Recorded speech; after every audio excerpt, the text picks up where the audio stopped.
What? These are the only difficulty options? Fine, I'll just pick the hardest one available because I'm a real pro gamer. Am I supposed to be taking this much damage? I already lost my first character! Of the O.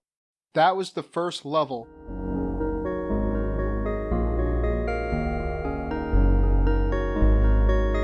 Shalom, my fellow individuals. Dungeon of the Endless is a roguelike tower defense that also happens to be a turn-based and real-time strategy game. You lead a group of survivors from a destroyed spaceship that crash-landed on an alien planet that really wants you to die. The only things not trying to kill you are your crystal, your only reliable source of power, other survivors, and the occasional merchant. But I'm sure they would too, if they could.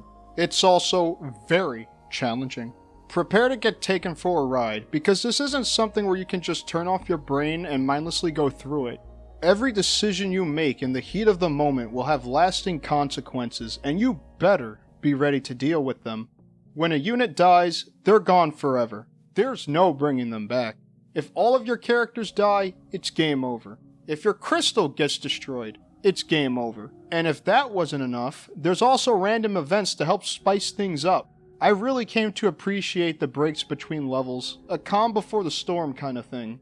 The levels are divided into separate floors, making a total of 12. A turn passes whenever you open a new door. You never know what is going to come through that door. In order to advance to the next level, one of your units has to move the crystal to the floor's exit. Upon doing so, an endless wave of monsters will spawn. Speaking of the Monstars, they're a combination of beautiful abominations against nature and creatures native to the planet. This game is set in the Endless series, and they're really taking advantage of their lore here. Including the never-ending wave, they're also able to spawn in newly opened and unpowered rooms.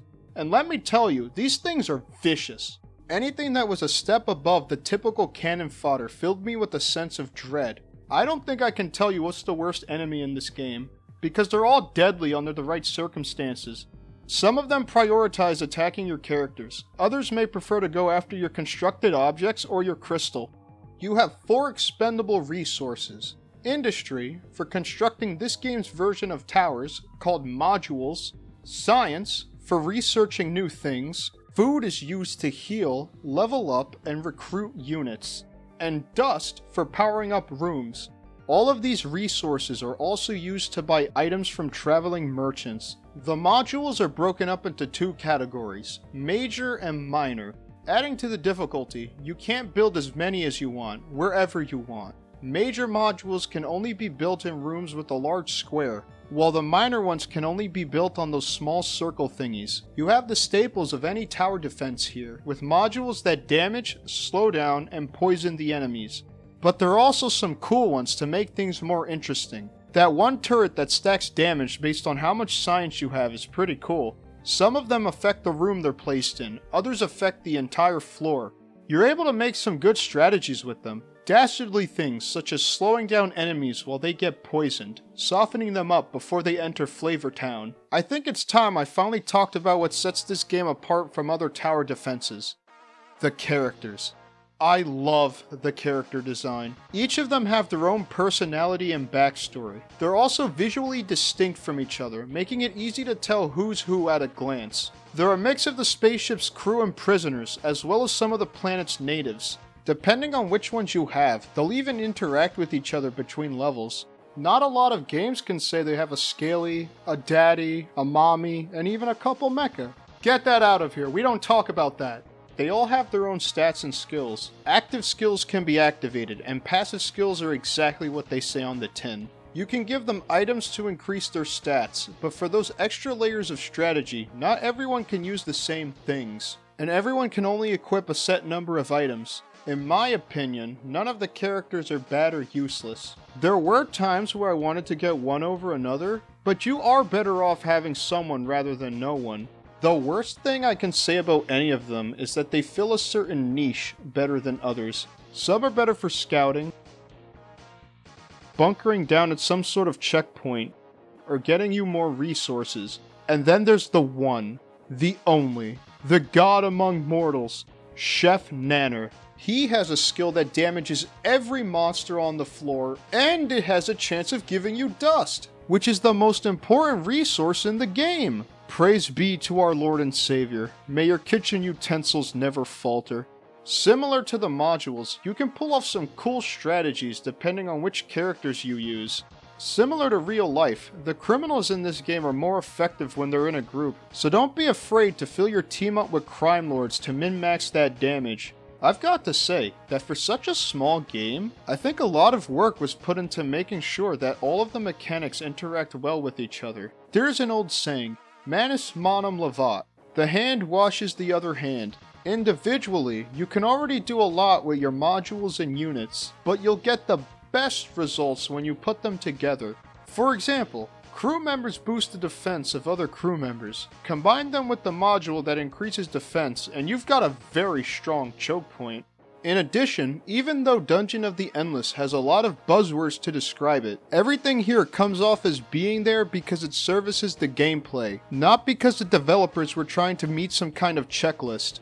It's not unlikely for this kind of game to have some sort of crafting system, but this one doesn't have that. Despite the food resource, you don't have to worry about keeping your units from starving to death. You don't even have to worry about any of your characters going insane or starting a mutiny.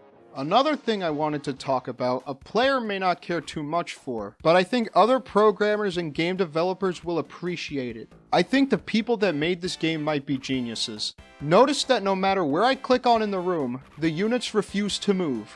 Now watch what happens when I click on another room.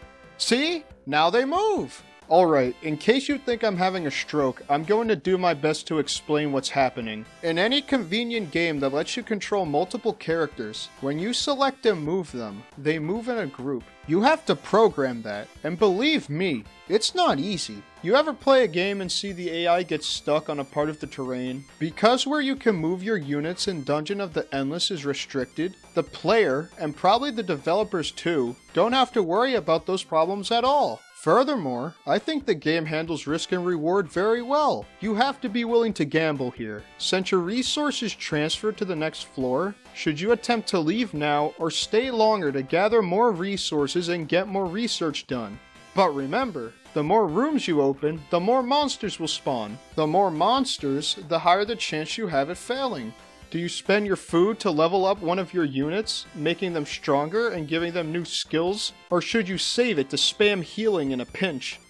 Oh, by the way, the game also has online multiplayer, so you could experience the fun times with your friends. Believe it or not, it actually makes the game easier. Except for dust, every player has their own resources, and you can even trade resources between each other. Research is shared too. What one player gets is shared between everyone. You can even trade the control of a character to other players. Just keep in mind that this is the kind of game that requires you to communicate a lot with your teammates.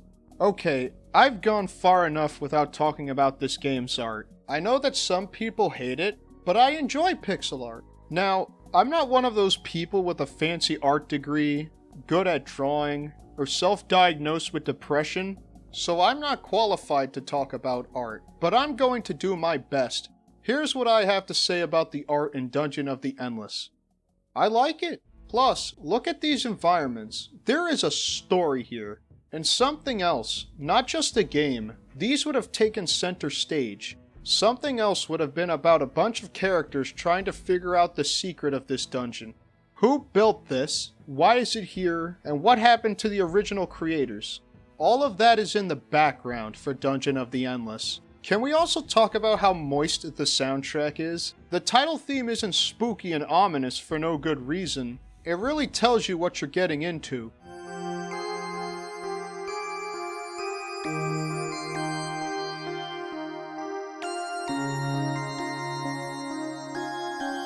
I know it's cheesy, but I'll say it. The music makes me feel like I'm exploring an unknown environment. It's mystical and mysterious, if not a little unsettling.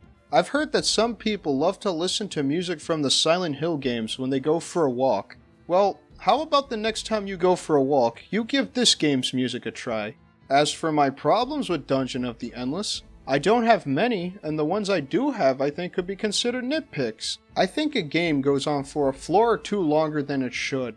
I never thought I'd complain about something like this, but similar to the Pokemon games, you can only have one save file.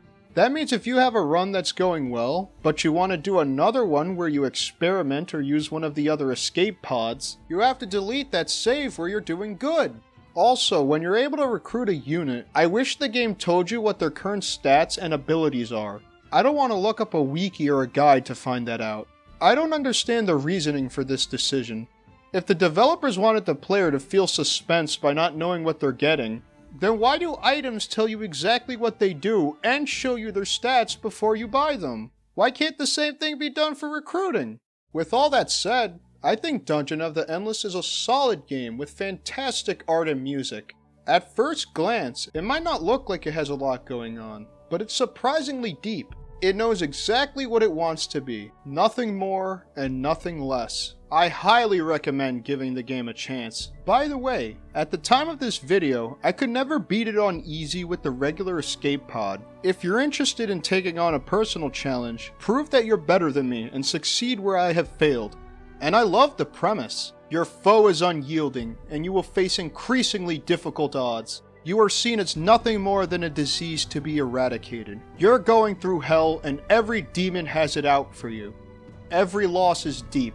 Every setback is severe. But you keep going.